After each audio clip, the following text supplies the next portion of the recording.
Isabelita Martínez, ¿Qué le dicen? A ver. coche de bebé. ¿Por qué? Porque si no le empujan, llora. Así de hecho.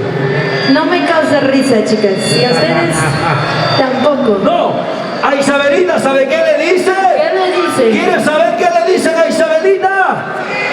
A ella le dicen bicharra, fugoncito. ¿Por qué? A cada 10 minutitos le meten su tronquito. Claro. También le dicen frazada prestada. ¿Por qué? Porque Oye. para cama en cama. Chimpa chivino, papá. Ven por aquí.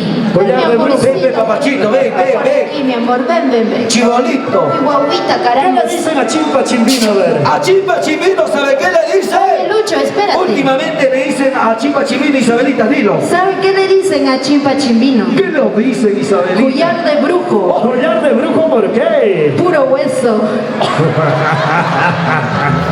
Papito lindo, muchísimas Está haciendo gracias. ejercicio, es otra cosa. Para nosotros es un honor, un orgullo tenerlo en nuestro grupo.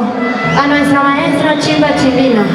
Claro que sí. A ver, a Kevin, ¿qué le dicen a Kevin? A Kevin últimamente le dicen, ¿sabe qué le dicen? ¿Qué le dicen? A Kevin le dicen, ¿te digo? A Le ver. dicen chonguinada. ¿Y nada por qué? Va al chongo y no hace nada. En cambio a Luchito, ¿sabe qué le dicen? ¿Qué le dicen? Caballo de altura. Caballo de altura, ¿por qué? Vive pura paja. Oh, Ya sabe. Ya demasiado. no, También le dicen salchipapa. ¿por qué salchipapa? Porque se la comen en cada esquina.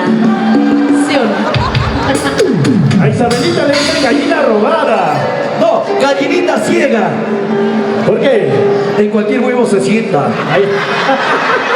No, tranquilo chicos, vamos maestros, hay que trabajar, por favor. Es que no voy a perder, pues, Luchito. ¿Saben qué te dicen a ti últimamente? Sí, Isabelita, dímelo. A Luchito le dicen TikTok. ¿Por qué?